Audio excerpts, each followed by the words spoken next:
ప్రమేయం లేకపోతే మొలకల చెరువులో కానీ, ఇబ్రహీంపట్నంలో కానీ, అనకాపల్లిలో కానీ, రాష్ట్రంలో అనేక చోట్ల ఈ నకిలీ మద్యం వ్యవహారం వెలుగు చూసింది కదా. అక్కడ ఇంతవరకు ఎందుకు తనిఖీలు చేయాలా?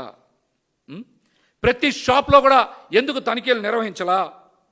లక్షల కొద్దీ శాంపిల్స్ తీసుకొని ఎందుకు వాటి నాణ్యత ప్రమాణాలని మీరు చెక్ చేయాలా?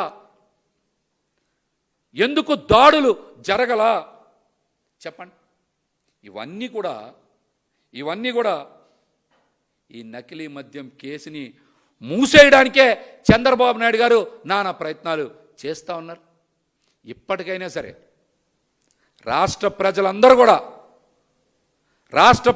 కూడా చంద్రబాబు నాయుడు గారి కూటమి ప్రభుత్వం చేస్తున్నటువంటి నకిలీ మద్యం మాఫియా మీద వాస్తవాలు తెలుసుకున్నారు. రాష్ట్రంలో మద్యం ఏరులై పారుతుందని ప్రజలు గ్రహించారు. ప్రజల ప్రాణాలతో చెలగాటం ఆడి వేల కోట్ల రూపాయలు దోచుకుంటున్నారని ప్రజలకి, మహిళలకి, మద్యపాన ప్రియులకి అర్థమయ్యింది. మీరు తక్షణమే ఈ నకిలీ మద్యాన్ని తయారు చేస్తున్న వ్యక్తుల మీద, అమ్మకం చేస్తున్న వ్యక్తుల మీద, చంద్రబాబు నాయుడు గారి కనుసైగల్లో నడుస్తున్నటువంటి ఈ మద్యం మాఫియా మీద, బెల్ట్ షాపుల మీద, అదేవిధంగా పర్మిట్ రూముల మీద మీరు కనుక చర్యలు తీసుకోకపోతే ప్రజలు మీ మీద తిరగబడతారని కూడా హెచ్చరిస్తా ఉన్నాం.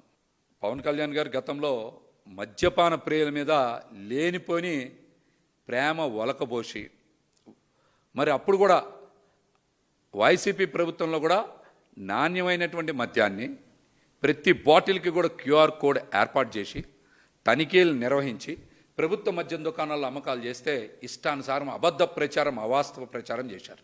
ఈ రోజున పవన్ కళ్యాణ్ గారు బయటకు వచ్చి ఈ నకిలీ మద్యం అమ్మకాల మీద, నకిలీ